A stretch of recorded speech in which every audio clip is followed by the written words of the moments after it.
my name is Cruz, and I love Journey Kids because I get to worship God and see my friends. Hi, Will. Whether you're online or in person, it is still so much fun that you are joining us today.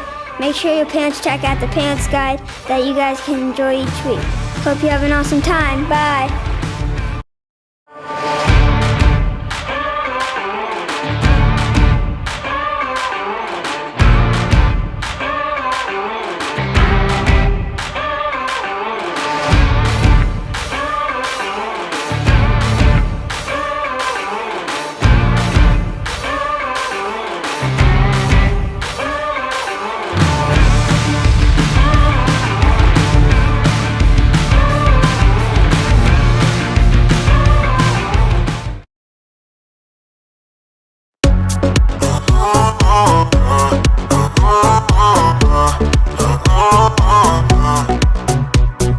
Everything keeps telling me to quit and not go where I'm going, but I'm never ever gonna stop, and there's no signs of slowing. Ooh, now I'm moving backward. Ooh, I'm moving forward. 'Cause you give me the power to never give up. You give me your power and it's more than enough. I made my decision, quitting's not an option. No matter how hard it gets, I know I'm in, 'cause you give me the power.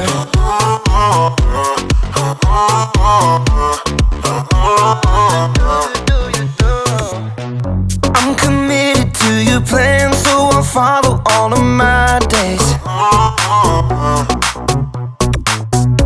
Every day you give me strength to follow after your way. 'Cause you give me the power to never give up. You give me your power and it's more than enough. I made my decision, quitting's not an option. No matter how hard it gets, I know I'm in, 'cause you give me the power. Yeah, you give me the power. Ooh, now I'm moving backward. Ooh, I'm moving forward. 'Cause you give me the power to never give up. You give me your power and it's more than enough. I made my decision, quitting's not an option. No matter how hard it gets, I know I'm in, 'cause you give me the power. Yeah, God gives me the power. You give me the power.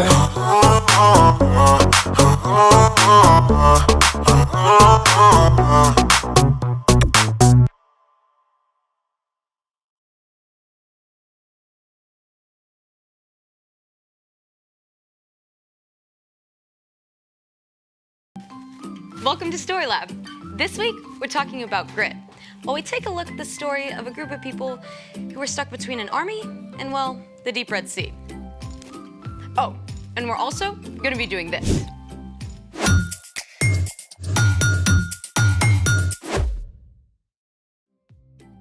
Hey, I'm Skylar. And I'm Sebastian. We're talking about grit, which is refusing to give up when life gets hard. Or refusing to get grouchy when every day for a whole week is cloudy. I like cloudy days. Really? They're good for thinking and reading.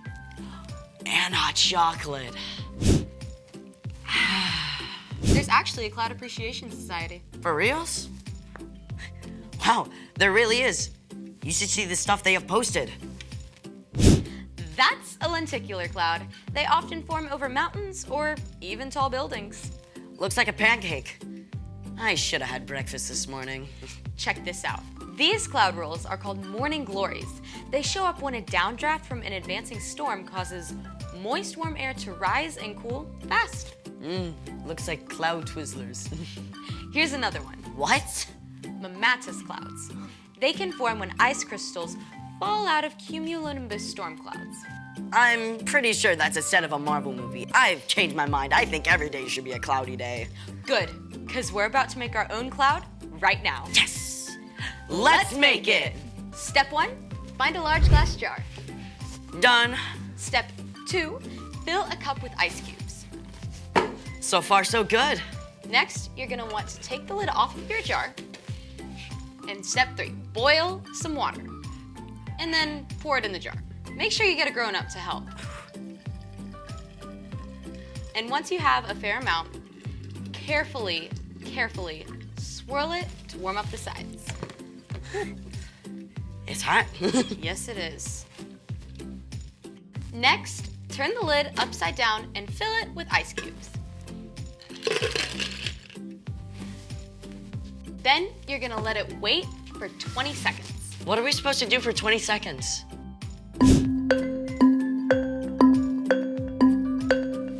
This next part has to be fast. Step 6. What's gonna happen is you're going to remove the lid, pump hairspray into the jar, and then immediately put the lid back over it. Are you ready? Yes, I'm ready. Can you do it? I can do it. Okay, 3, 2, 1.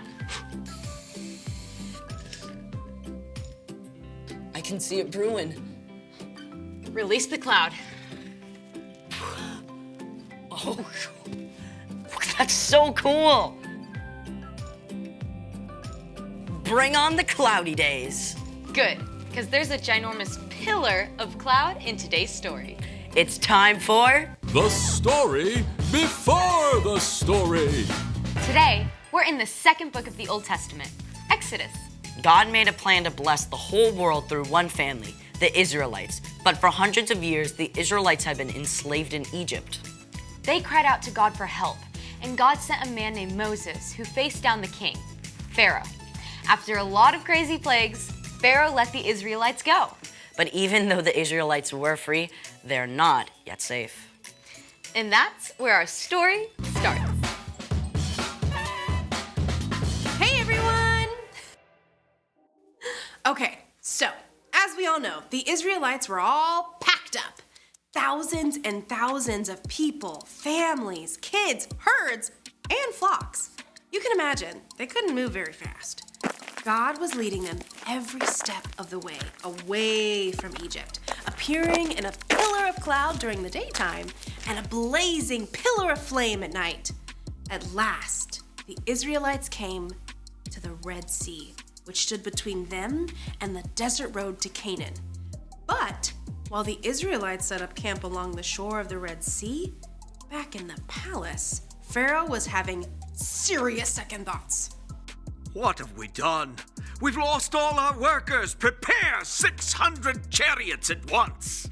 Pharaoh jumped in his chariot and led an army of chariots and horsemen racing across the desert after the Israelites.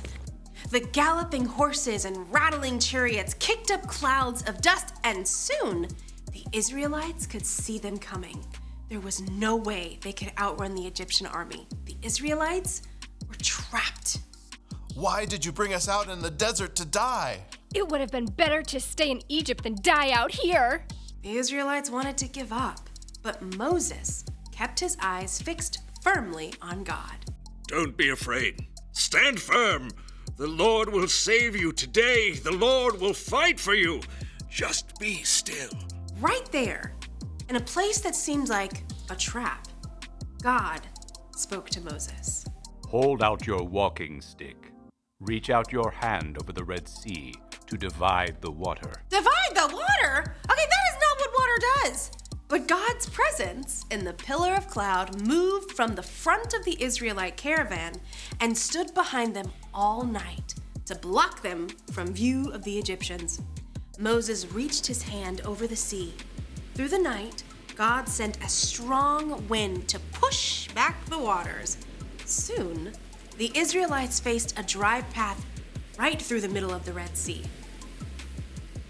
I mean, can you imagine what it must have felt like? You're at the edge of a vast sea, but straight ahead the water just boop, splits. I mean, ginormous walls of water rise up on either side of the path before you. Sure, I mean, you want to escape the Egyptians, but if you walk along this path, the waters could fall on you. I mean, it must have taken every ounce of courage and grit they had. But the Israelites followed Moses along that path, straight through the heart of the sea. All night, those families hurried toward freedom. But the Egyptians gave chase. They followed the Israelites right into the Red Sea. At last, the Israelites made it through. But the Egyptians were right behind them. God spoke to Moses again. Reach out your hand over the sea. As Moses reached out his hand, those walls of water began to crash down, and the sea rushed back into place, washing over the Egyptian horses and chariots. The entire Egyptian army was swept away. The Israelites were left safe and dry on the far side of the Red Sea. Moses' sister Miriam led them in a song of celebration. I will sing to the Lord, he is greatly honored. The Lord gives me strength and protects me. He has saved me. The end. Whoa, things must have felt so out of control for Moses and the Israelites. Oh, for sure. But God was in control the whole time. God opened up a way for them to just keep going. So, what's our part in the story? Well, there are some times when you feel stuck, right? Like maybe one particular subject at school is super hard for you and you feel like it'll never get easier. Keep going. Because God knows what you're facing. God will walk with you the whole way through. Or you're just starting in a new school and you haven't been able to make friends just yet. Don't give up. God can help you find friends when you least expect it. And best of all, God gave us Jesus to show what it looks like to keep going. Exactly. I mean, Jesus didn't give up loving us, even though it cost him his life. And when we follow Jesus, we have the power of the Holy Spirit to keep going too. That is amazing news. Isn't it? All right, I'll see you guys next time. Bye. Bye, Erica. So here's the thing. Hold on, because God is still in control. Knowing that can help you grow grit. And God makes some pretty incredible clouds. Is that a dog? That's definitely a werewolf howling. Thanks for joining us in the Story Lab. See you next time. I think that one's Winnie the Pooh.